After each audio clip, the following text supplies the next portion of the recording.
Hello, welcome everybody. My name is Jo Delamore, and I'm connecting with you today from the traditional homelands of the Shawnee people among the rivers and hardwood forests and rolling hills of Turtle Island in an area often called Ohio. I'm delighted to welcome you on behalf of the Work That Reconnects Network. Thank you for joining us for our webinars and Conversation Cafe program, where we're providing a wide range of rich, educational, and supportive online events for our global Work That Reconnects community.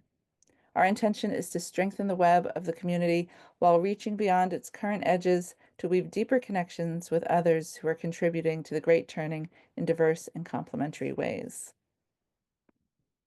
Today, we're excited to be joined by Rivera Sun. She is an experienced nonviolence trainer, the editor of Nonviolence News, and the program coordinator for our campaign Nonviolence. She's also the brilliant author of several books, including The Dandelion Insurrection Trilogy and the RER series, both of which I have been personally enjoying immensely. She brings a deeply rooted and radically inspiring vision to her writing that carries a powerful vision for our world. It is said that the future belongs to the most compelling story.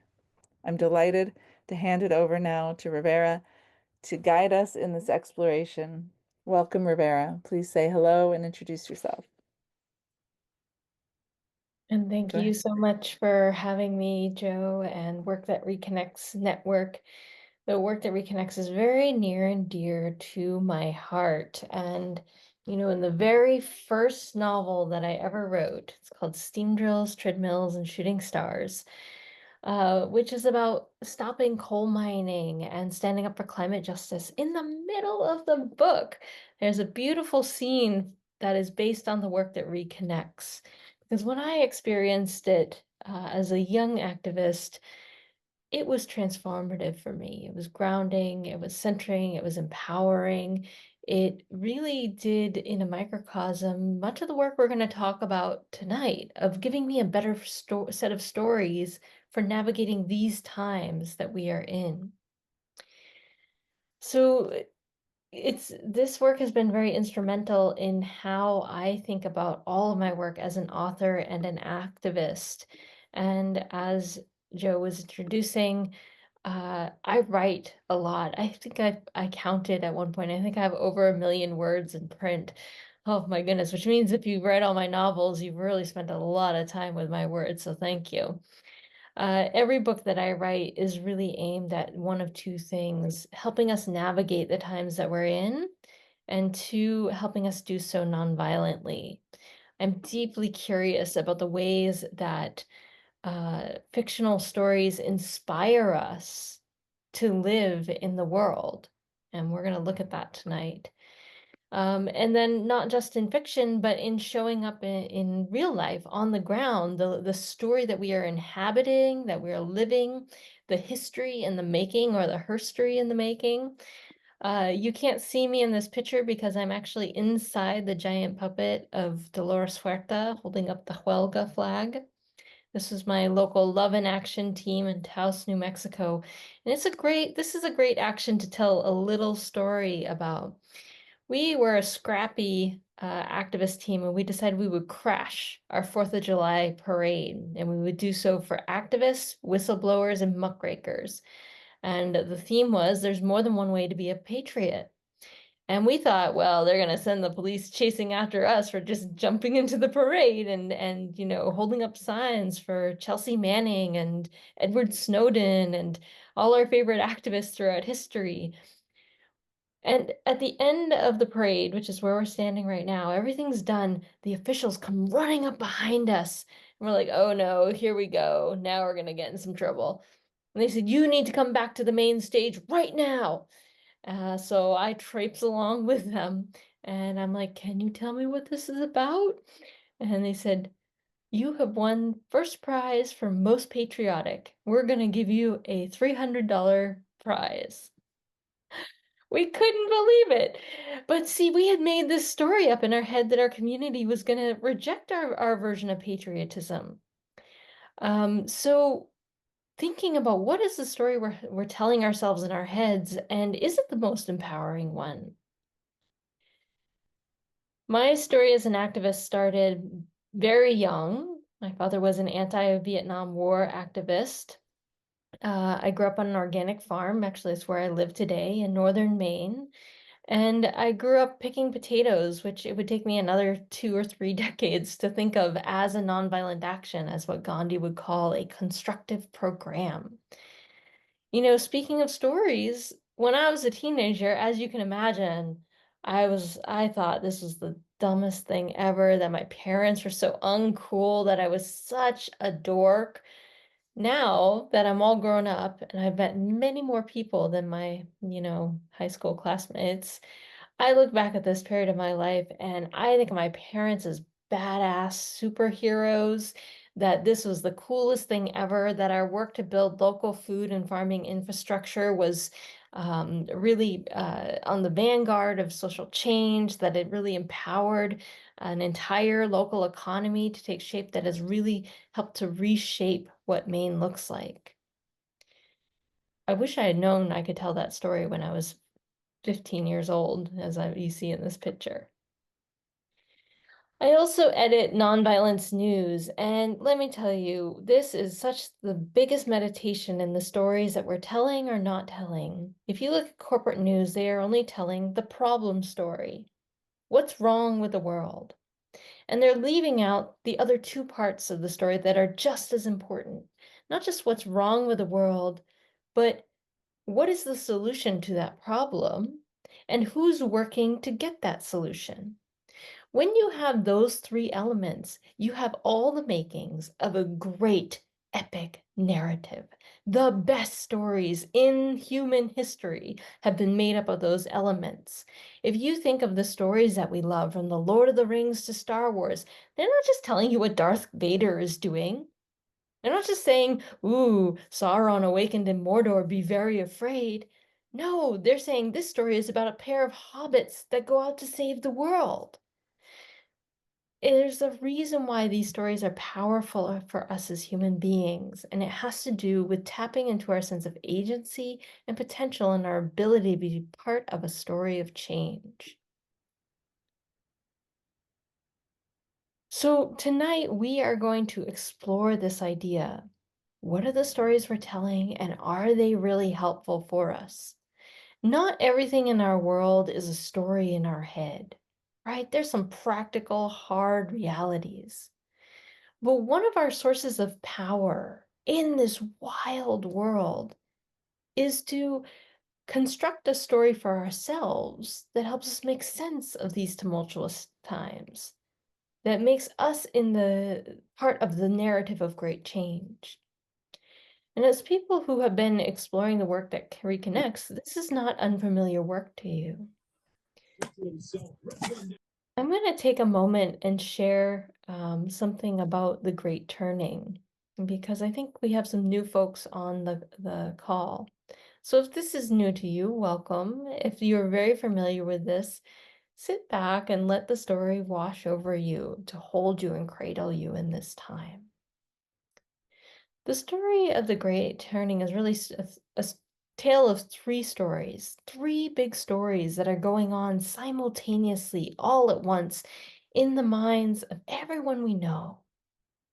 The first story is business as usual, that we're going to extract the resources from the earth. We're going to make a lot of products. We're going to buy and sell these products. Some people have a lot, some people have a little, and we're just going to keep on doing that as long as we can.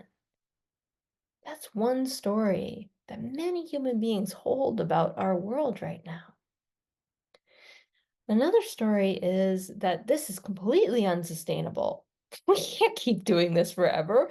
This is causing massive problems to our environment, to our human societies, and in fact, we're already seeing everywhere these massive signs that this whole system is breaking down, collapsing, and not working at all. Now, if you take this story to the extreme, that's the only thing that can happen. It's all going to collapse, it's all going to end, and there's nothing we can do about it. But there's a third story, And this is something that our movement elder Joanna Macy crafted and gave to us to think about. That we are in a time of the great turning, where we are shifting from the post-industrial growth society, from business as usual, to a life-affirming society. And yes, many of the things that we grew up with are going to collapse. They're going to unravel. They're going to dismantle. But it's not for nothing that they are giving way for the arrival and arisal of life-affirming systems that nourish people and planet. And that hundreds of years from now in the future, when we look back at this exact time, we're going to see this time with a long view of history as a period of great turning and transformation. To me, this is an empowering story, a story that makes sense of this wacky period of human history that we live in. Maybe you can open your chat box and put one word in the chat box. When you think about living in the time of the great turning, how does it make you feel? Go ahead and put that in the chat box.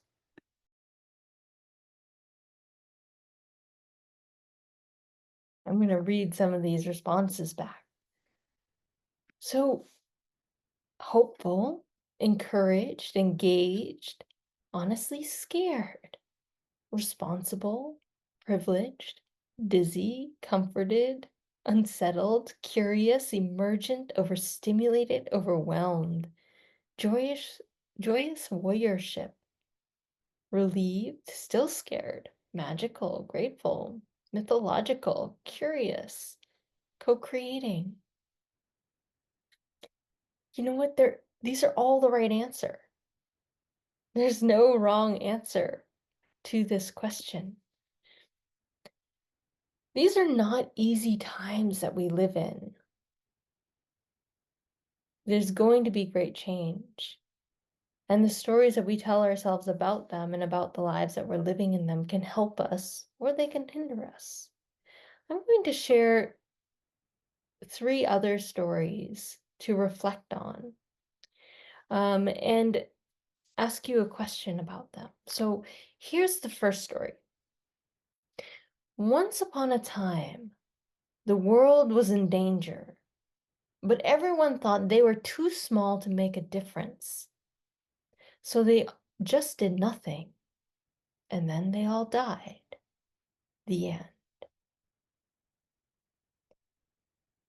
How about you put in the chat box one word about how that particular story makes you feel?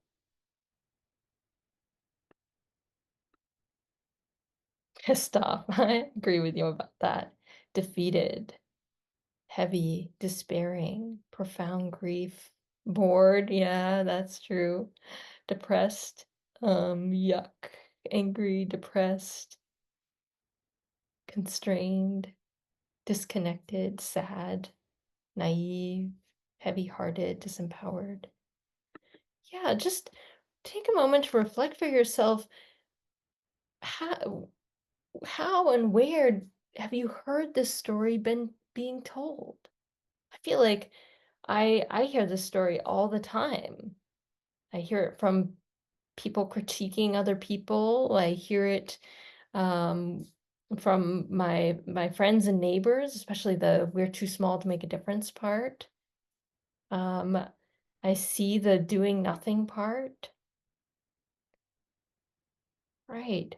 So this is not an uncommon story, but it's rarely spoken out loud, rarely articulated. So it remains on mute, in a muted tone, but it's shouting quite loudly in our hearts and our souls. And that is driving these feelings of despair and depression, I think. Um, when this narrative is what's going on in the back of our minds, it's very hard to get up and work for change. Very challenging. Okay, are you ready for the second story? Here you go. Once upon a time, the world faced huge problems. but people wanted to just keep partying and having fun. So the problems got bigger and bigger and bigger. And then they all died. The end. Where do we see this narrative happening in our world? Do you want to put a note in the chat box? Where do you see that narrative happening? Ancient Rome. Yeah, collapsed empires, collapsing empires. Oh, your gut health. Yeah, okay. That's I love how honest you guys are all being about this. Climate change. I see it almost everywhere. Yeah, where do we see the big party happening? Social media, wealthy folk, Trump's universe, the Super Bowl, everywhere. Right. A lot of our popular entertainment is based on this story, right? There's like, what are the Kardashians wearing right now? What kind of celebrity gossip or scandal is happening? What ridiculous Netflix TV show is giving us distraction right now? And I'd love to say this is a problem someone else has, but I see it in myself as well. I have my moments where I'm like, okay, I just want to party and ignore what's going on in the world. And we all have these moments. This narrative is something that we all feel. Sometimes we turn up the dial, and sometimes we aren't as participant in it. All right, here's a third story to try on. Once upon a time, the world was headed toward disaster, but some of us decided that we love it all too much to let it die. So we came together, decided to go on a great adventure. We got out of our comfort zone. We walked into the unknown. We took the risks. We grabbed our companions to go on this great journey, and we rose up to meet the epic challenges of our time. We didn't know what was going to happen. We had no idea if we were going to succeed or not. But because we were willing to set out on the journey, we stood a chance of getting to where we wanted to get to in the end. So just take a moment and notice how that story makes you feel. And if you want to put a note in the chat box, you can.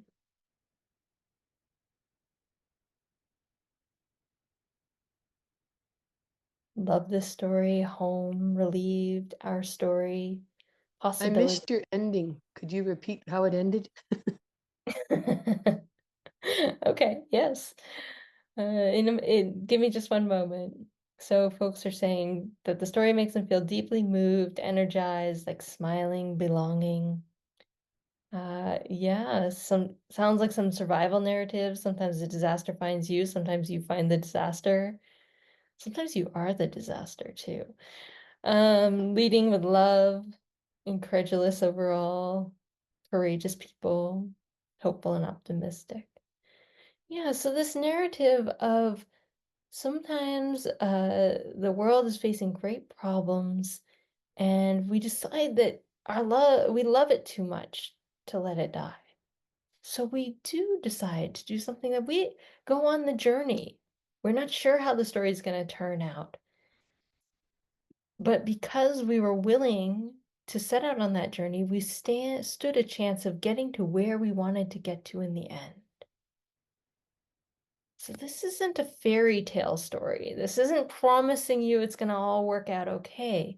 This is a story about who you want to be in the moment, where you want to be in the moment, how you want to show up. So these very simple stories, like I said, they're running in the background of our minds all the time. And there are many more than the three that we just explored. But I think if we can, almost like a meditation, pay attention now and again to what is the little narrative that's going through our head, it will really influence what we're doing in our lives and how we feel about it. I have a bit of Viking ancestry. I'm on the Swedish side of my family. And they had this crazy story that went something like, if you die in battle, you get to go to the happy heaven of Valhalla. But if you don't die in battle, you go to hell, basically, this miserable, hellish place. So the Vikings were really keen on picking fights with their enemies and going to war. They would take their boats and they would raid everybody else because, you only go to heaven if you die killing other people. As a peace activist, I find this a completely abhorrent story, frankly. But it influenced not just their society, but all the societies around them. So, thinking a little bit about these stories, if we aren't telling some kind of narrative that thrusts us into the scary, wild, beautiful adventure of these times right now, we are not going to have a whole lot of stories in the future of human history because we're going to not be around to tell those stories. So I'd love to give us a chance to share some reflections. When you hear these three stories, when you think about the stories running in the background, what comes up for you? What does that make you think about or consider? Uh, we can hear from a couple people, so please raise your digital hand. If you've never done this before, go to your menu at the bottom or on the side and find the reaction button. It has a heart on my screen. If you click on that, it's going to give you an option to raise your hand. So we can hear from a few people. Please raise your hands and keep your remarks fairly brief so that we have a time to hear from a number of people. Let's go to Arthur first. Super energized. I feel this is our time. This is our team and our and these are the people that together we can create the new story.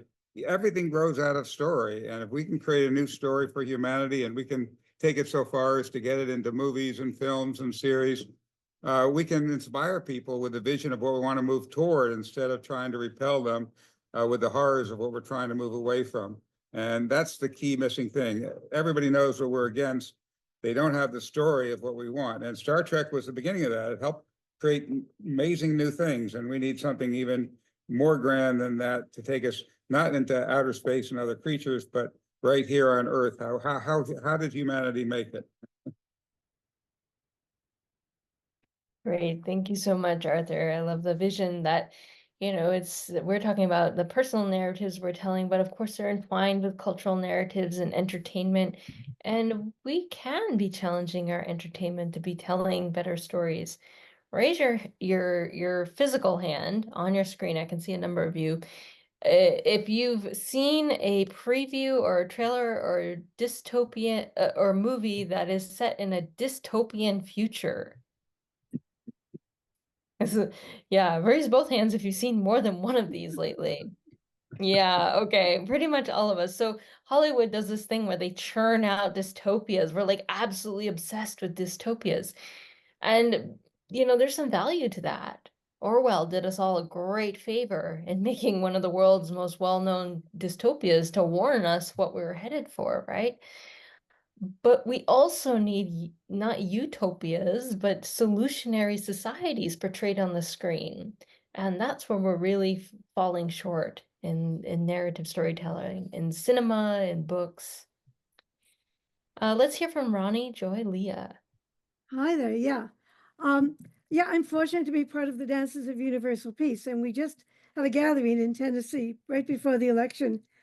And what came through is we need to be the vision we want to see in the world. And so that whole time we created the energy of love, compassion, justice. And so instead of talking about the future we want to see, we actually were able to experience it within that gathering. So for me, it's acknowledging the grief and also holding space for the joy and the hopeful vision of how we can live on the planet. Thank you, Ronnie.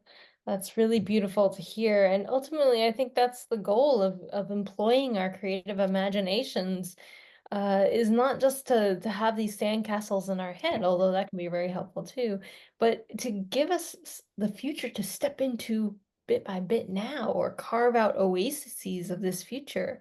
There's an entire school of social change called prefigurative politics, which ranges from everything from, even you could think of the lunch counter sit-ins of the 60s as prefigurative politics paired with direct action, to say, we are going to go sit at the lunch counters and show you the potential of a desegregated society. We're going to take the future. Think about this, the future that exists right now, and we are going to embody it right here in 1950 something, 1962, there's a range of them. So, that's what we're after in some ways, is bringing the future we want to inhabit into the present, hastening the day. Well, that's beautiful. And if we're doing it in a somatic practice, if we're doing it in an embodied way, not only our minds, but our bodies know that it's possible and our spirits know it's possible. Absolutely. Thank you. I love that reminder. Yeah. Let's hear from Ren. What would you like to share, Ren? Thank you. I feel mixed. I've worked really hard for the past 20 years to be in all these amazing generative spaces, and I'm in so many of them, and I am so grateful. Like, just so many. It's quite a privilege. And yet, I still don't have any purchase with my family. And yet, we're still electing someone who is a moron. And, so it's just like, and yet, I'm in, as north of the north kind of spaces, using the hospicing modernity language.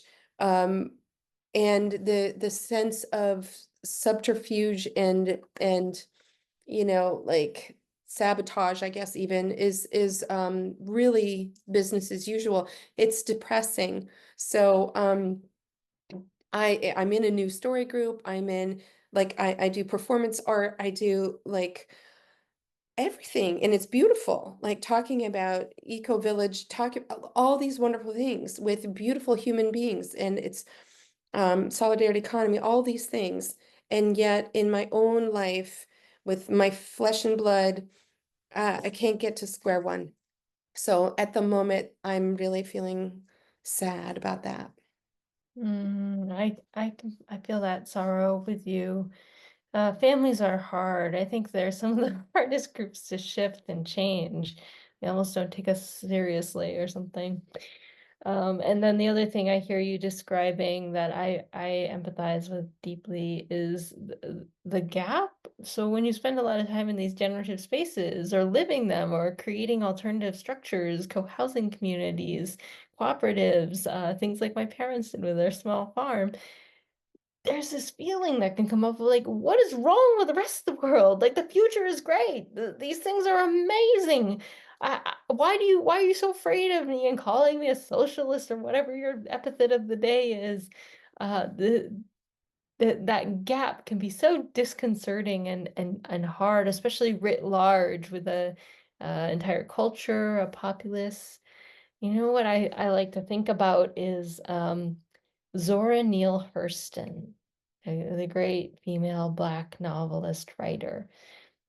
She used to say this thing: I cannot understand for the life of me why anyone would want to deprive themselves of the pleasure of my company because of my race. I mean, Zora Neale Hurston, she must have felt this so much, of like, what is wrong with you? What is wrong with you, world? Like, the future in which we sit down together is going to be so incredible, and it could be here today. It doesn't have to wait.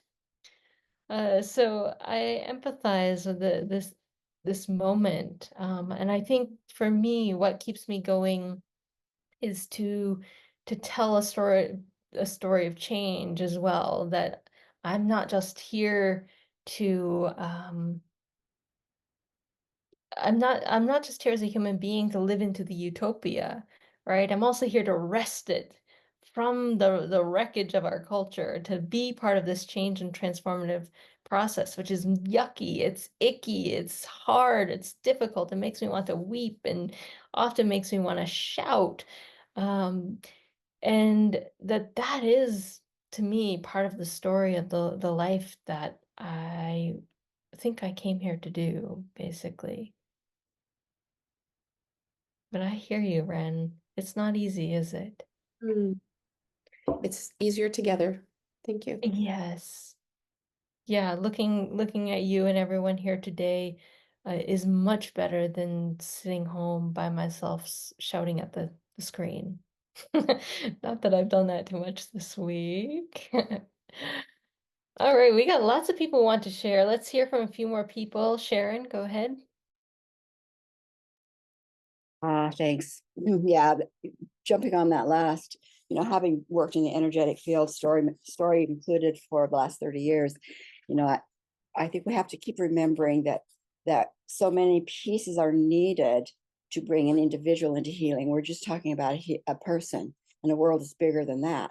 So they need a lot of physical pieces, mental processes, emotional processes, spiritual. And what about what's going on in our star family world? There's a lot of pieces coming together, and a family, because we come in with whatever we come in to heal, is first acted out in family.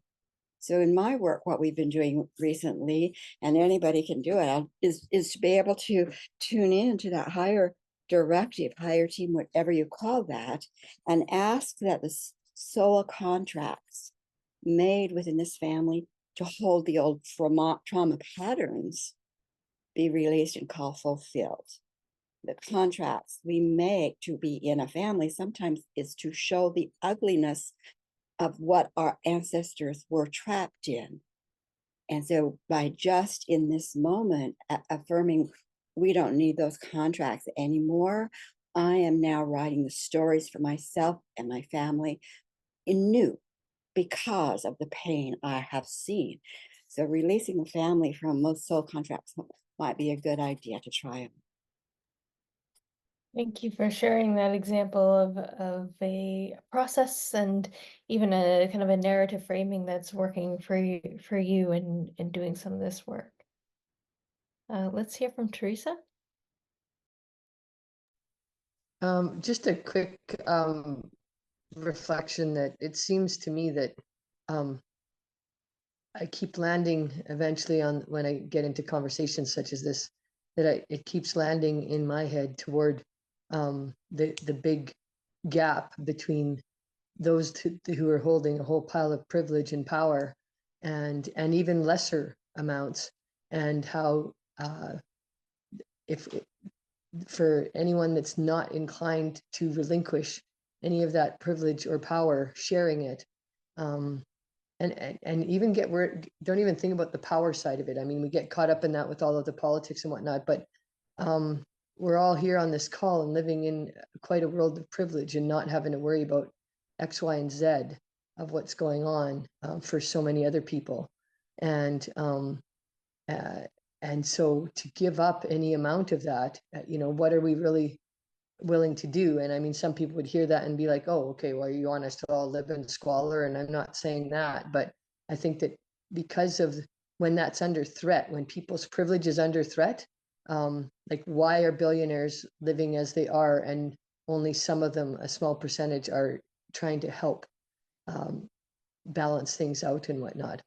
Not sure if that made sense, but just thought I'd add that. Yeah, it's a good question, Teresa. What helps change happen? For me as a nonviolent activist, I think a lot about how we tip the scales of the valuations that people make on power, on privilege, on clinging to one way of life versus adopting a new. We raise the costs of staying the same while reducing the fear of the change that we hope to see.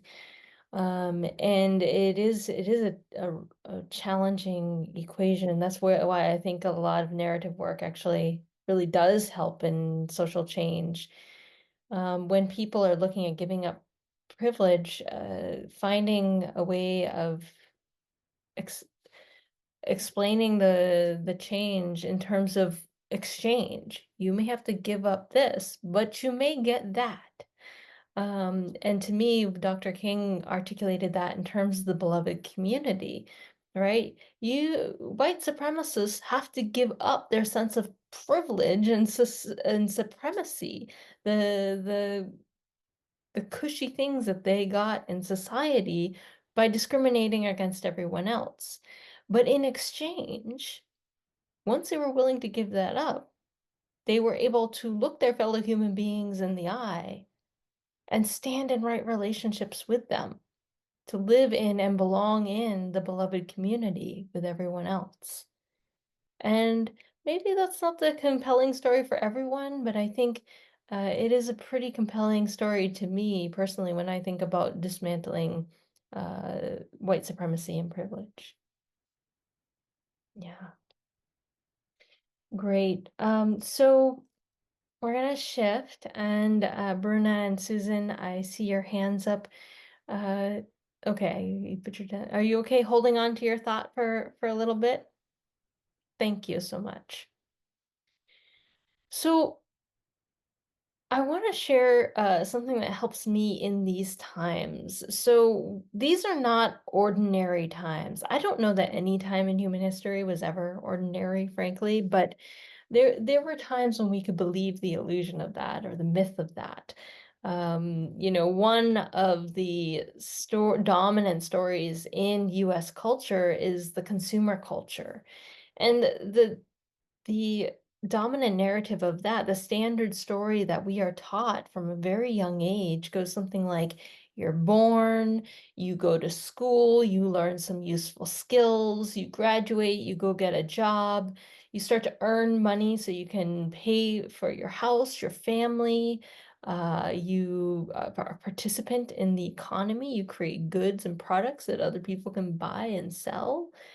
And then as you get older, you have a little time for some minor adventures or favored pastimes, and then you die. And that's the shape and the arc of the life that we're expected to lead in the consumer culture. You work to produce goods and you get money to buy goods. To me, this is a miserable story. Raise your hand if this sounds a little familiar. Like maybe you were raised with it, maybe you've seen it out and about in the world. Yeah, I mean, this is this terrible narrative that is completely widespread and often unacknowledged. So we see it in every single advertisement on television or online, right? Anytime consumer culture tries to sell you something, they're usually repeating this kind of a story. But like Ronnie just put in the chat box, it's not my story, right? A lot of us have seen through it, either because we've been disenfranchised in the system, or we've been abused by it, or we've been only yoked to the we're going to work for the system end of it without getting any of the exchange that it promises. Or it's just stuck in the collapse and breaking down. So, many of us, I imagine if we've made it to this call, have rebelled or resisted this story in numerous ways, although I would say it's pretty insidious. Just the other day, right after the the election results are coming in, I had this very funny feeling of like I felt gypped by the next 4 years. I'm sorry, that's probably not the right word to say. I felt wronged by the next 4 years that I was expecting to get to publish my next novel and like have all this creative time and get to only join climate movements because that's going to be the biggest frontline issue that we're going to have in the next 4 years. And all of a sudden, this whole other huge, massive set of problems got on my plate. Um, and I realized that I'd kind of slid into this little tiny glimpse of consumer culture of like, oh, let somebody else take care of the problems of these times, more or less, or more of the problems, so that I can sit back and just have a nice self-fulfillment life, right? That's what the consumer culture wants to teach us. But here's the thing, we aren't living in this story. It is collapsing, eradicating, unsustainable in the face of all the crises that we face.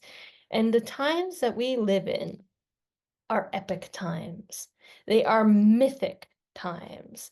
They are times of existential crises. In fact, these times are less like Leave It to the Beaver and more like The Lord of the Rings, right?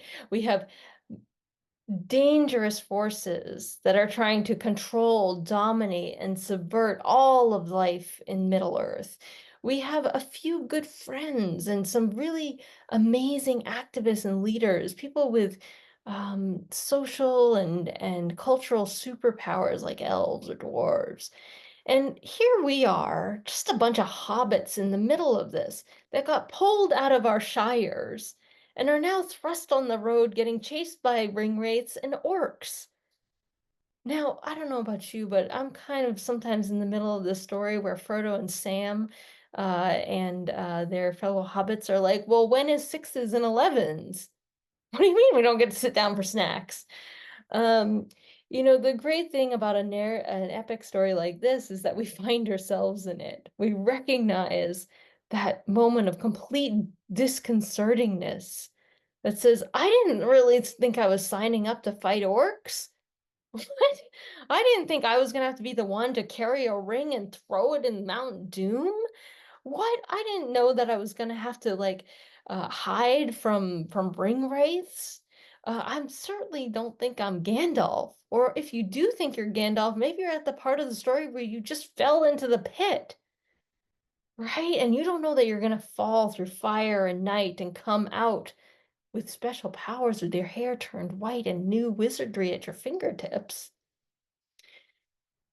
Big epic stories teach us to make sense of big epic times. That's why when I think about these times, here's the narrative that I tell. This is the turning point of human history. This is the chapter in which all future chapters get their chance to be written. There has never been a story told by humans more existential, more dramatic, more epic than this moment right now.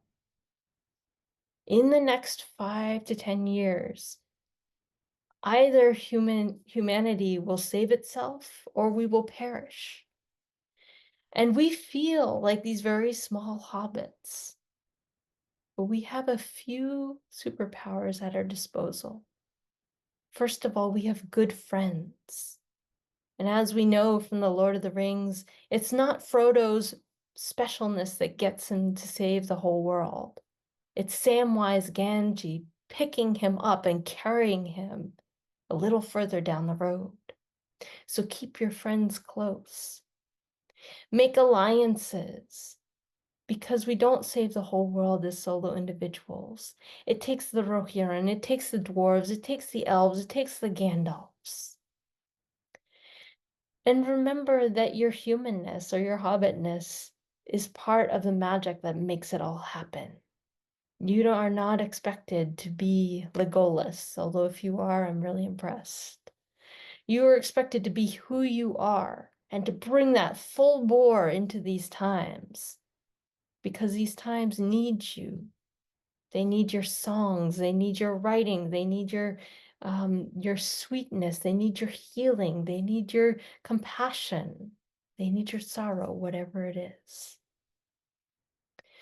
To me, I know that we can meet the challenges of these times because humanity has met its challenges over and over again. And I believe in the people that I meet every day that we have potential and we can do this. So I'm going to invite us now to think about our own narratives, to take a few minutes of writing practice, to really sit down and reflect on what is the story that you're telling about these times, and is it helping you get through them? So I'm going to need you to grab your pencil, your paper, your notebook. Or if you like to write on a computer, just open a second window so you can scribe some notes for yourself. Now, this does not have to be a magnum opus. You can write short notes, you can scribble, you can draw pictures if you'd like. And so we're going to take about 10 minutes right now to reflect on 3 questions, and I'm going to give them to you one at a time. And so we're just going to sit in that sacred silence together for a few minutes with each question. And I want you to just write down any thoughts that spring to mind, any words, images, ideas. So the first question is, how would you tell your life story in the context of this big epic story that is unfolding? If you were a hobbit in the midst of the Lord of the Rings, how do you tell your story? So how do you frame who you are and why you're here in the midst of these times? Go ahead and think about that.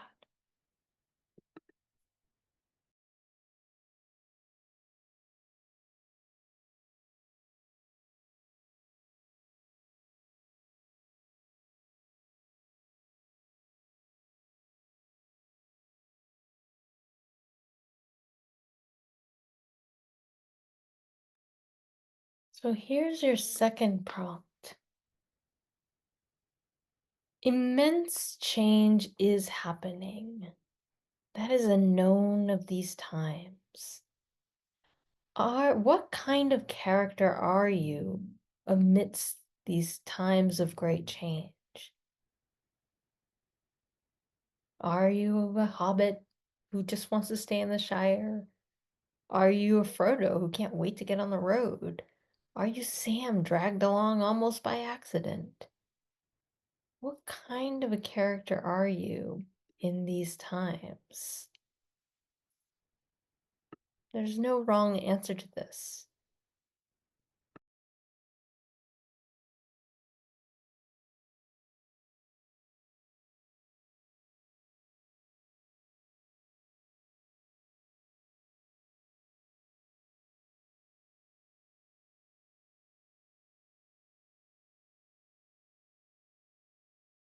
And so the third question is, if you could speak to a future historian, how would you describe these times?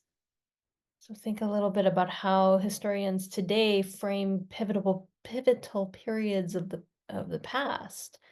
So the Dark Ages, the Renaissance, prehistoric times, World War II era, the Depression. We are always telling stories about the times that humanity has lived through. What might someone say about these times with a little distance and perspective? What might we encourage them to say about these times? So if you could speak to a future historian, how would you describe these times?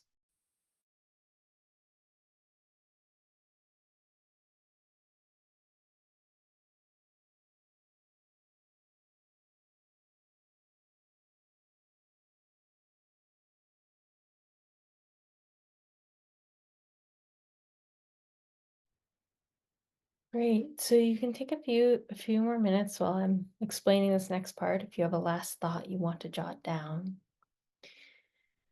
So we're going to go into breakout rooms next, and you're going to have a chance to share some of these reflections and hear from others what they wrote down about these times.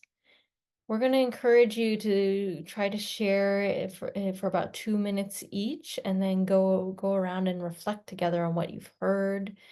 You're going to be in your breakout rooms for about 15 minutes, so you'll have some time to really explore what has come up in these questions and writing practice. We're going to give you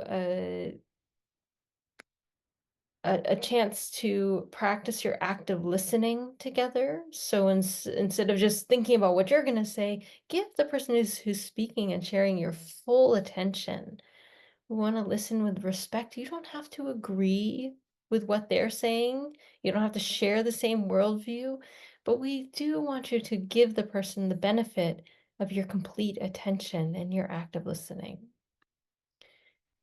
So, if you're like me, your answers to these questions came in lots of little notes. And so I'm just going to model very quickly what it might sound like to share your answers to these questions. So, I am the type of character who has a fighting spirit, a little bit of warrior in me. I'm definitely that person who poked the bear, had a spitfire quality to me, tempered by love and compassion. Definitely messed up lots of times along the way by like tripping right over that thing that somebody was warning me about. In these times of great change, when there were so many good people, but so much delusion, so much concentrated power, historians would look back at this moment and say everything hinged on the courage and the action of people who showed up for the mass movements that defied the idea that power was held in traditional places.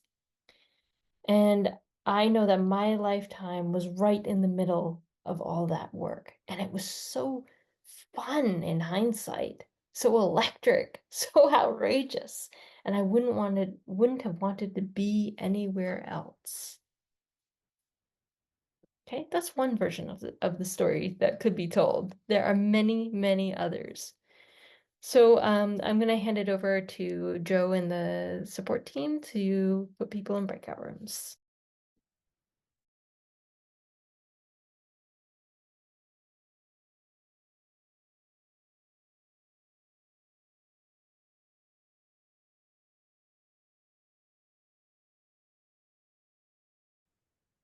Great. So welcome back. I hope that was very fruitful and interesting and maybe a little challenging. There's a lot that comes up for us as we start to examine and articulate our stories. Sometimes there's friction between the story we think we want to be living and the story we recognize that we are living. And there can be grief in that, or there can be frustration. So lots of emotions can come up as we start to explore and examine. We can even like get resistance in ourselves to saying, I am in charge of my own story, because we might be stuck in something. So I'm very curious to hear from your experiences in the breakout rooms, but how did it feel to articulate these stories together? How did it feel to hear them and to even speak them aloud? And again, you can put your hand up and share. If it's a short comment and you want to stick it in the chat box, that's okay too. How did it feel to articulate these stories out loud in a group? Yeah, Arthur, start us off, and then I'd love to hear from the other folks too. Similar stories. We all felt called on to kind of to save the world, and that all of us felt we had big stories, and we all felt that we're in incredible tumultuous times, perhaps like the whole soup and the caterpillar, but the disruption before the emergence, and that would maybe this is us getting to the good part of the story, you know, when all the avalanches have hit and the heroes plunged into the dark night of the soul, and that hero has to be all of us. We finally merge out of that to rise up and against all odds, when it all seems impossible, to finally break forth and save our planet. And I think that hero has to be all of us to do that. And I think we all were on a similar wavelength about that. Well, that sounds like it was very invigorating for you to hear other people articulate that. I know from knowing you a little bit that this is a familiar terrain that of work that you do. So it must have been fun to share that with others as well. Yes. Yeah. All right, I'm seeing some comments in the chat box that it was empowering, healing, encouraging, even when it's hard. Yeah. It felt so good to be fully heard, reassuring, supportive, co-creative, collaborative, not alone, and emotional. Yeah, you know, good, bad. Well, I think it's not accurate to describe emotions as good or bad. They're intense, deep, meaningful, joyous and sorrowful, and sometimes even enraging. I see affirming and helpful processing. Yeah. So, sometimes even like the process of articulating a story reveals to ourselves what's going on within us. It is very much like a Buddhist meditation in that we bring our attention to it and we start to focus on it and articulate it, and we're maybe surprised at what's coming up, for better, for worse. Oh, thank you, Ren. So one of the favorite phrases of hope is what I felt with our group, being compelled toward each other. Nice. Right. Anyone else want to share? Come off mute and share. Please raise your digital hand so we know you'd like to speak. Yeah, Laureen. Well, I've had much of my life where I've been reticent to express myself because so much of my life has been counterculture, and that's probably not the only reason, but it still was a habit, is a habit that developed over decades. And so, in a situation like this, at first I'm very timid and afraid to open my mouth. So when I was asked to speak first, I said, no, I have nothing to say right now. But by the time it was my turn, I'm kind of amazed, I'm kind of amazed how coherent I could be. And these are situations where people are trying to understand and trying to listen. So it's good practice for me, and I appreciate the opportunity to practice my verbal expression. I'm so glad to hear that, Laureen, that tonight in this breakout room could be a space that made you feel supported in that way, especially even if you were entering not necessarily feeling that or feeling uncertain about that. Yeah. I'm sure my fellow co-hosts tonight feel very moved that that was the case, that you felt supported. Yeah, thank you. And kudos to your breakout room. Martha. Hi. I really appreciated we had a spread of generations, and so to appreciate the, the I was going to say the sister who's older than I am and has, had a story here from a younger person who, again, has spent much of her life involved in this kind of work. And, to share our sense of discouragement at this time with the results of the election. And sort of, I felt like we were sort of holding each other in that, that we don't know what to do next. And, we need to find out together. What a powerful experience, Martha, to hear across the ages and to hear from different perspectives in that, but to be able to share a truth that you're experiencing around the despair or the concern about what's going on. In epic storytelling, there is this moment, it's so well known, it has its own name, the all is lost moment. When the characters and the heroes really think that they will never succeed. The ship is broken, they've lost the magic sword, the orc army has overrun everything. They've lost their way in the woods, they've gotten into a fight with a friend, everything's terrible. And that's the moment where they have to dig deep into their souls. This is the moment where those characters transmute the messiness of whatever's in their cauldron into the gold of who they are. And they take that one more step on the path, and then the next step and the next step. And that's where we hurtle into the end, the climax of the story, where everything turns around and the day is saved. So in some ways, I hope we're at that moment right now. I hope this is like we're feeling the all is lost. We're feeling it's out the dark night of the soul, and that we will really dig deep into who we are to find the courage to keep going. Stephanie, go ahead. Well, I think the circumstances will produce a lot of clues as we move along.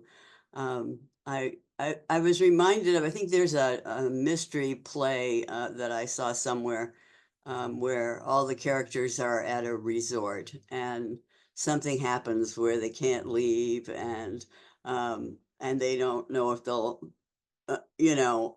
it's a catastrophe and they're stuck with each other, and they're each at whatever stage of their lives, whatever moment, in time. And that's like where we are, where all these characters and a drama is about to unfold. We don't even know what the drama is right now. We don't know if it's Trump, reigning tyrannically over the world, or whether he's going to fall flat on his face, actually.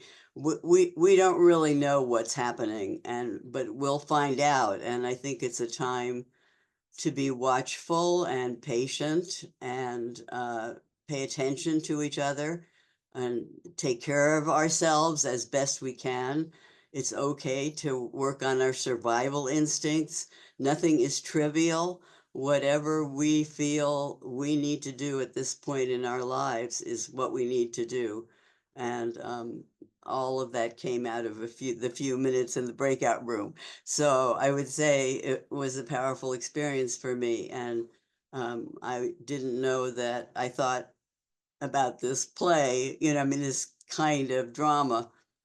I didn't have this metaphor before we had the breakout room. So the benefits of being together and sharing, are huge. And I just wish that the breakout model would be half an hour instead. It's always too short. You just get started and then you're cut off. And I felt quite frustrated that not even everyone spoke. And so anyway, just why not half an hour? It's because we're trying to include everything and everyone, but maybe to go more deeply takes time. Well, thank you for that feedback, Stephanie. First, I'm really glad it was so meaningful for you in the time that you did have, and we will take that into consideration. I guess I was worried that you all would get bored in there, but apparently you didn't. So It thank happens a lot in breakout rooms. I mean, even if the question is less, profound, that you just get started and the breakout room is over. I've had that experience so many times. You just know who's in the room. You've just had some kind of connection with each other, and then boom, you're leaving. And I mean, maybe that's okay, but it's the model that we're using, and I think we could change it. Anyway. Great. Thank you. Thank you for the feedback, Stephanie. Let's hear it from Bridget. Hello, thank you. Well, I'm in southern Maine in York County, and I think when I think about my life and the role I was much more of an activist, and this is where I'm having to redefine. I didn't share all of this in the breakout group, but I was in jail in Tegucigalpa doing protesting against U.S. interventions back in the late 80s. That have produced so many of the situations that we're running into today with all of the people who are trying to come into this country. And I now live in this very conservative, Republican, Trump sign filled town. And I've lost a sense of being, Well, we've tried to build a new library for the town. My partner, who has also spent time in jail doing civil disobedience, but we would say, where is our activism? Well, we're trying to build a library. That's our activism. And I'm chair of the community garden, and that's activism. But the people who know me in town don't really know much about that other me. They see me building community with them. And today I went to the transfer station, and a good friend who is always giving me a hard time, um, he's a kind of guy who'll give you a hard time, yelled at me, "Hey, Bridget, what's new?" And I dissolved in tears. I just broke down. I could not imagine how I might respond to him. And in the breakout group, and Stephanie, who just spoke, was in the same breakout group that I was in, really encouraged that that might be a really great response to so many of our friends who are feeling quite happy and smug. And I didn't have words. I just said to him, I can't begin to tell you. And he said, oh, I'm sorry, I'm sorry. And he was really worried. And I don't know that he got it at all. And maybe he did later, or maybe he told someone. Bridget's always so upbeat. She just burst into tears. What's going wrong with her? So how, the role I play right now, that may be something that may turn out to have some kind of impact that I may not know in the moment, because I was embarrassed. I didn't want to break down. I didn't want to cry, but I did. I couldn't not. So I think thinking about the role I play, and I am a leader, but I guess I'm an affirmer, and I'm the one in the gang who keeps everybody else not fun, because all week I've been hugging people and telling them that I love them and they're going to be fine and we're going to make it. And so I guess that's a role, that's a character. So those are a lot of thoughts, but I really appreciate being here tonight and not sitting home alone. Thank you so much. You're welcome so much, and thank you for this beautiful story that you shared. First of all, thank you for your service in the movements that are so important for stopping certain phases of that escalation in Central and South America. You know, many of the movements took high risks and sacrificed a lot, and in some cases succeeded in preventing a further escalation. So thank you for that. And thank you for your sacred tears. I totally think it's a great response to show our friends and neighbors just how much this means to me and why we're upset about it. And I've been really reflecting on that. Maybe in the follow-up email, I'll send a recent writing I wrote about how I think the good people in my neighborhood who voted in certain ways now have a duty to step up and repair their reputation, because it has been seriously undermined in my eyes. So I do thank you for your stories and for sharing about them. And do remember, when we think about all the stories and all the characters, that there are some very powerful characters that only appear on the edges of a lot of our epic stories. We're talking about Galadriel in The Lord of the Rings, for example. Doesn't take a lot of screen time, but has a really outsized impact on that story.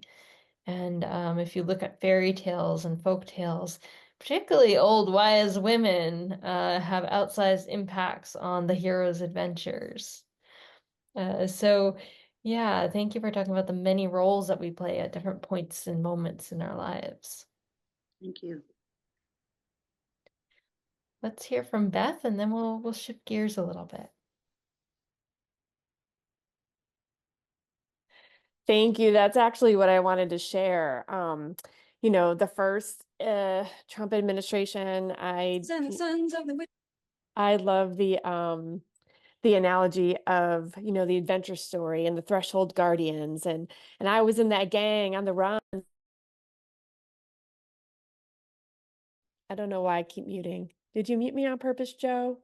Yeah, I was on the run. I was doing the holding actions. Like, that's what I was doing. And I kind of feel like we're in the sequel now, and 8 years later, and now I want to be that older woman on the edge that people come to for counsel and potions and tea. And I just I just feel like I'm going to be a part of it in a different way. And I'm so appreciative of the work that Reconnect that has the different dimensions of the Great Turning. And yeah, I love it. But for me, I feel like it's a sequel, and I'm in a different place this time. So thank you for letting me share. Yeah, absolutely. And thank you for reminding us that along with those three stories of the collapse, the great turning and business as usual, we also have the three dimensions of working with the great turning. So the holding actions, I saw that the young high school students walked out of class in protest of what's going on. They are so ready to do those holding actions. And some of us who were a bit younger in the last go around are feeling the weight and the exhaustion of what we've carried. And so it's a great moment to shift gears, to work on belief systems, to work on building new systems. Um, Gandhi was a master of this for his movement.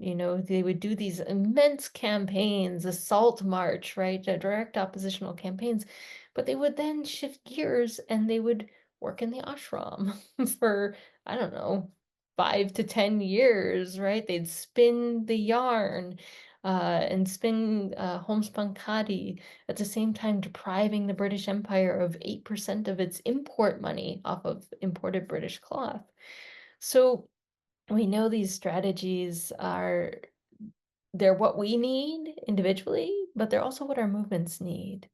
And on a great big level, the story of change is what the story of change needs too. So trust your impulses, honor the work that you're doing and where you are showing up. So I think it's all too easy to fall into the habit of only valuing frontline direct action in processes of change, and we know that it takes a whole lot more than that. The Montgomery bus boycott, for example, we know about Rosa Parks. We know about Dr. King showing up on the scene and giving speeches. Uh, but what I love are the bake sale ladies who held a bake sale twice a week to fund the taxi service that replaced the buses for Black people so they could spend the 18 or 19 months or however long it was not getting on those buses. Without those bake sale ladies, they wouldn't have won that struggle. And Harry Belafonte, he bought some taxis for them. But the point is, if you can't be Rosa Parks, if you're not going to be Dr. King, be a big sale lady. We need you too. Great, thank you. Yeah, Martha put in the chat box. They bake so many pies. I mean, I say bake sale lady, and we're like, it almost diminishes what they did. They basically funded the campaign. It was robust. They had like almost a rivalry about who would sell to which church on Tuesdays or Thursdays or whatever it was. I want to just give some time and space for just your questions, comments, dialogue, and I'm here to talk about these themes, to talk about what's going on, the role of the stories that we tell ourselves right now is going to be pivotal for the next 4 years, for the future of humanity. And there are some narratives that are circulating that I'm hearing out there that deserve to be critiqued. Or I'm gonna, sorry, Joe, I'm gonna make this a little bit of a political moment here, but no matter how you voted in the last election, there is this idea that suddenly Trump and his supporters uh, have they're the majority of the country, and there's so many of them. By the numbers, that is not true. And they are 1/4 of the population at best. And on top of that, Trump did not mobilize more supporters in 2024 than he did in 2020. And by the time all the votes get counted, you will not see a huge, enormous gap like we do now between Harris's popular vote and Trump's popular vote.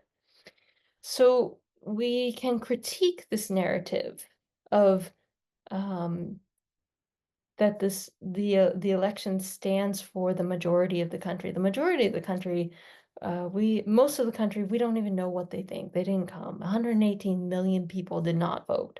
140 million people did. 70 million of those people voted for Harris.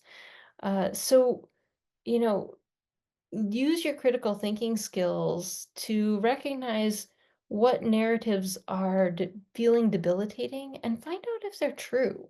Dig into the facts, get curious, because then we can start to tell stories and framings for this time that maybe empower us versus disempower us.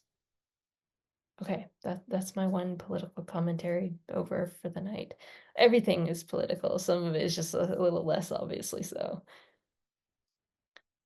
So I would love to hear your questions, your comments for me. I spend my life working with these kind of narratives, and we have a little bit of time.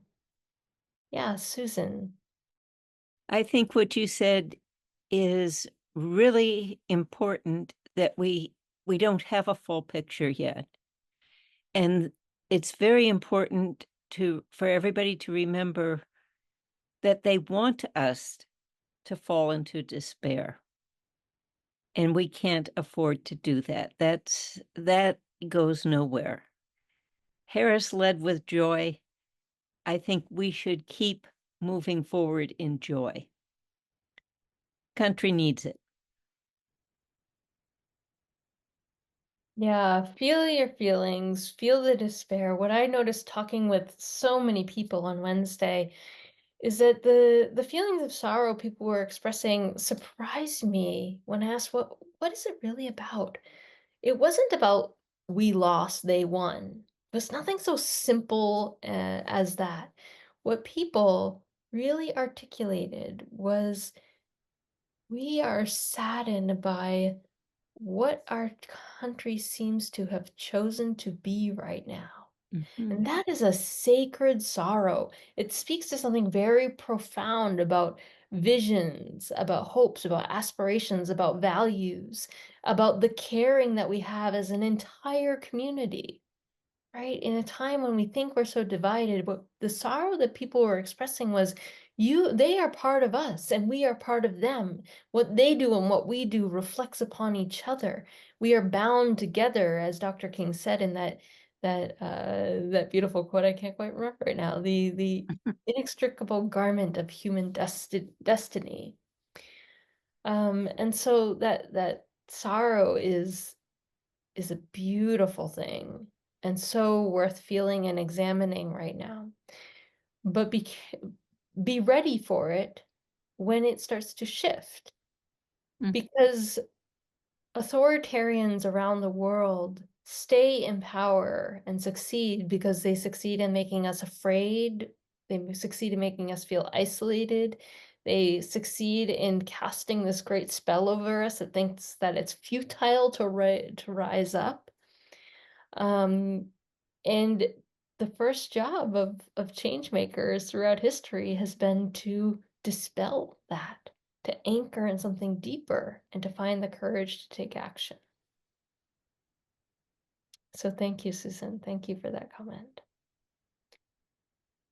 I will share just before we go to Martha, one of my favorite things that came out of the first go round was President Trump tried to privatize the national parks. You might have remembered this, and the Park Service workers took over their social media accounts and started tweeting opposition to that.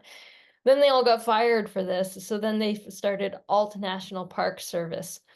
And they would put out tweets like this. First, they came for the scientists, and the National Park Service said, LOL, no, and went rogue. And we were all like, I was not expecting the park rangers to lead the resistance. None of the dystopian novels I read prepared me for this, but cool. So here's a group of people who said, your story is bogus. Your story is that you have all the power and we have none. We just don't accept this narrative that we're just going to take it, that we're going to lie down like dogs and let you walk all over us. No, our narrative is that if you come for us, we're resisting. right? And we're going to do so with humor, spunk, and with great notoriety. So that's an example of what I mean of like, use your humanness and your emotions to find that fighting spirit. And I mean fighting in the terms of nonviolent action, the rising up, the willing to defy the powers that be that want you to be small, afraid, isolated, alone, despairing, that think they have all the power. Throughout history, we know that people have had the power.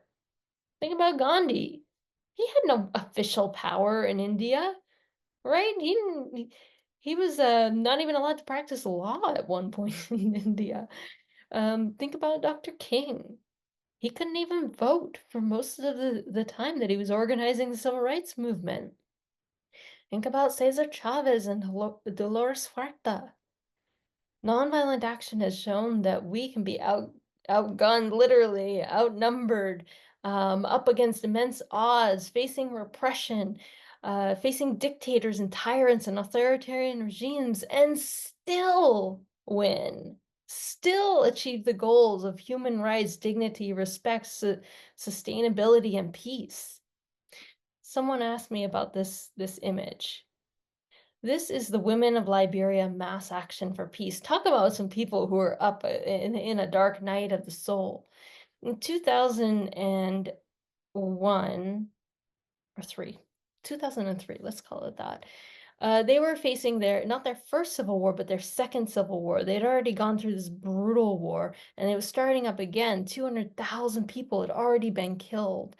Rape was being used as a weapon of war. They had a dictator in power.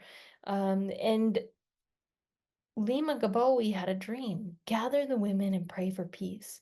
So she brought together the Christian women and the Muslim women, and they prayed in this fish market on the road where Charles Taylor, the dictator, would drive his motorcade by to his presidential palace out and about every day. And their prayer was, we want peace. We want peace. And they forced that dictator to go to peace negotiations. They went to the negotiations. They sat down in front of the doors and they said, you're not leaving this building until you come out with a peace agreement. And to make a long story short, they won. They not only got a peace agreement, they stopped the rebel army from marching on the Capitol while the negotiations were happening. They ousted the dictator Charles Taylor. They held democratic elections, and they elected their first female president. If they can do that, what can't we do? And Beth has put in the chat box the documentary film on this called Pray the Devil Back to Hell. I highly recommend it. All right, Martha, you've been very patient. Please tell me all about it. I was just writing it in the chat that what encouraged me the most on November the 6th was hearing Rachel Maddow talk about how discouraging this is and how we can go to bed discouraged tonight, but we need to wake up feeling scrappy and get in touch with our pirate energy. And she talked about how all different kinds of groups can stand up in this moment. And I just loved that picture of our pirate energy. You know, we're not going to go away quietly. So I just wanted to share that. It's worth checking out on YouTube. Thank you. Thank you for that resource and that encouragement. You know, I love the other side of my family is Irish, and I love Mother Mary Harris Jones. Raise your hand if you know about Mother Jones. Okay. Not the magazine. There's a magazine named in her honor, but Mother Jones was 60 years old in turn of the century, which is pretty old, in that period. And her family members all died in a plague, a pandemic, suddenly. And at the ripe old age of 60, she started to get involved in the labor movement. There's this whole story about how she gets into that. but she becomes one of the foremost rabble rousers for the early labor movement. This like grandmotherly 60-year-old woman. She said, "I've never had the right to vote, and I've raised hell up and down this country." She would go and speak to the workers when their spirits were flagging, and she would boost their morale.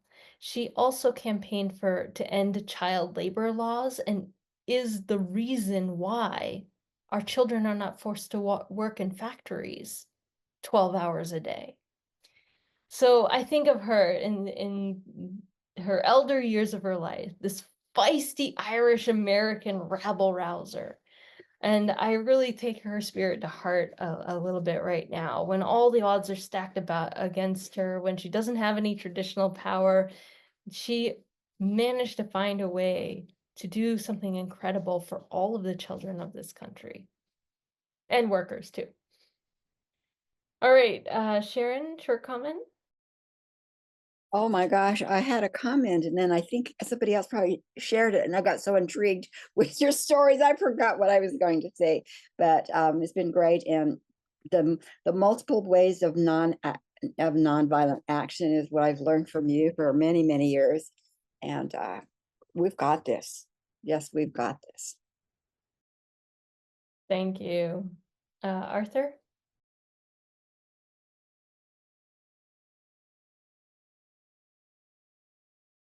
You're being really brilliant, but Sorry.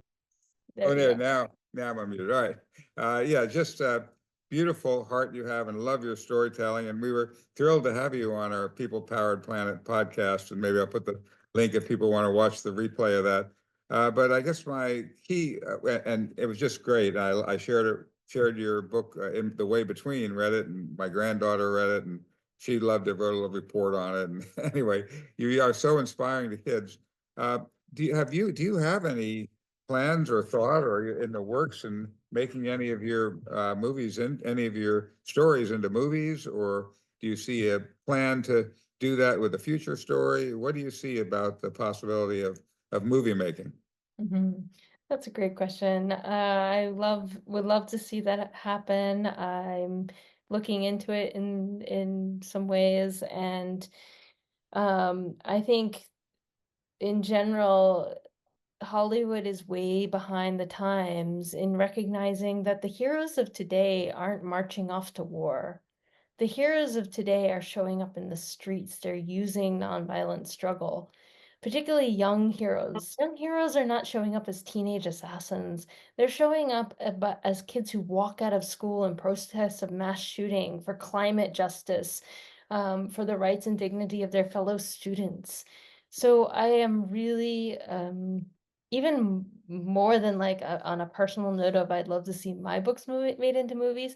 I'd love to see Hollywood really recognize that it's missing the greatest epic stories of our time, and I think of history, which are the nonviolent movements. And so I look forward to seeing more of them Well, on the screen you someday. know, you're so right of that, right about that. One of the great documentaries is The Stinging Revolution. So few people realize that when Soviet tanks went rolling into the Baltics and they formed a line of holding hands across the Baltics. And I went back to Lithuania where my grandfather was born, and the tour guide was telling me how he was on the rooftop, and when the Soviet tanks were rolling in, he'd say, you know, they're coming down Revolution Avenue or whatever, and everybody would descend on the tanks and block them. And 14 people got run over, and they heroized and missed those people. But the Soviets had to withdraw. The tank drivers just wouldn't keep running over people when there was only people singing patriotic songs and nonviolent resistance. And bomber pilots went down where they could see people peacefully assembling and stuff and refused to drop their bombs. And you know, the Russians were defeated, and that started to happen in Ukraine. Could have happened, but you know, NATO and everybody fired up. We can sell a lot of arms here, but I think it's so important. I mean, this was one of the most major, most epic stories of our century.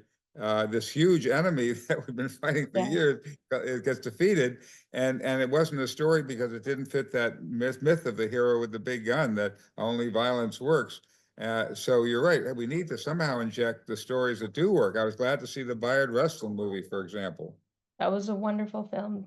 Thank you, Arthur, for sharing so enthusiastically about that. And I do think this is a great example of how we can challenge the stories that we're being told. If we want to see, we've talked a lot about the Lord of the Rings. They spent billions of dollars making the Lord of the Rings, which were so violent. But when you listen to Arthur's story, when you think about the existential stakes of these times, the Lord of the Rings today, the real version of that, is not going to be waged with swords and weapons and arrows. It's going to be waged with boycotts, strikes, occupations, blockades, shutdowns, walkouts, civil disobedience, non-cooperation, refusal to comply, marches, rallies, demonstrations. That's how humanity is going to rise to the existential threats that it faces today. That's what's going to get us through this story. And it's going to have so much drama. It's going to have so much sacrifice. It's going to be bigger than anything we have ever imagined before. And you know what? We're going to be here to see it. We're going to be here to watch it happen. So we have had a powerful 2 hours together. It has gone by really fast. I hope you keep doing this, keep having this conversation. Get off this Zoom call and go talk about the stories that you're telling with your friends, your family, your neighbors, your activist circles. Look at these things together. Because as we've been saying over and over again tonight, do it together. There's power in that. Gemma very kindly put in the chat box all the links you're going to need to find out more about me and my writings. You'll find my novels, The Dandelion Insurrection, which I can tell you lots of people are looking this up right now, which is great, which is about nonviolent resistance to a hidden corporate dictatorship in a slightly fictionalized United States. Might have some useful things in here. You'll also find my young adult series, The Way Between, and subsequent books, which takes the fantasy genre, like The Lord of the Rings, and says, well, what if a nonviolent movement was in the middle of this epic fantasy story? Kids love these books, absolutely love them. And you know what? All of us who are older kids love it too, apparently. The newest book is in the chat box, River Dragon. If you're just starting the series, start with The Way Between, or just get all of them and read them. And then you'll also find the link for Nonviolence News. We should collect and share 30 to 50 stories of nonviolence in action each and every week in a digestible, readable format. I really recommend signing up for it. It's free. And it will change how you see the world, how you see the times that we're in, and how you see your fellow human beings, and how you see what's possible in terms of people rising up for change. So please enjoy them. I am very honored to have been able to do this workshop and have this conversation with all of you tonight, but especially in the context of the Work That Reconnects network. This beautiful network has been doing this kind of narrative reframing and grief and empowerment work and rituals on behalf of the planet and the ecosystems for decades. It is powerful, it is transformative, it has helped me in my life, and it is an incredible resource brought to you by incredible people all around the world. So thank you to Joe and to everyone who made this call possible tonight. Oh, thank you so much, Rivera. It is really wonderful to have had this experience with you. And I don't know if you were able to track much of what was just pouring into the chat, but a lot of people are experiencing a good feeling, a grounded feeling, a feeling of connection after a week of not feeling that much at all. And so like this really has made a big difference for me, and I can see it's making a big difference for others. Um, and I just want to let everybody know that kids and adults love that Ariara series. I've been loving it, loving it, loving it. And both in the Dandelion Insurrection series and the Ariara series, there's exactly what you were saying, Rivera. I just want to let everybody know it's like it's that revolution, that nonviolent revolution with all of those tactics that you talked about. She describes them so beautifully with compelling characters and interesting plot twists. And it's just like, oh yeah, you can see it in action. And it's like, as for me, way more exciting than like battle scenes. And I have a habit, I kind of follow the Lord of the Rings, but I have a habit of falling completely asleep every time a war scene comes on. So then I lose the plot a little bit, and my husband has to tell me what's going on. But I'm so much more awakened and inspired by these scenes of direct action, of nonviolent direct action, and the creative ways that the characters respond to the challenges of their time. So I just really highly recommend grabbing her books and starting at the beginning and going through the series. Um, and thank you so, so much for tonight. And thank you all for being here, for participating in a Work That Reconnects Network webinar experience. And if you want to learn more about the Work That Reconnects, please visit our website at workthatreconnects.org. We encourage you to become a member of the network so that you can get the benefits of membership and feel this kind of connection and stay tuned and be connected with the work that we're doing and the resources and opportunities that we provide. Wonderful, beautiful. Thank you for being here.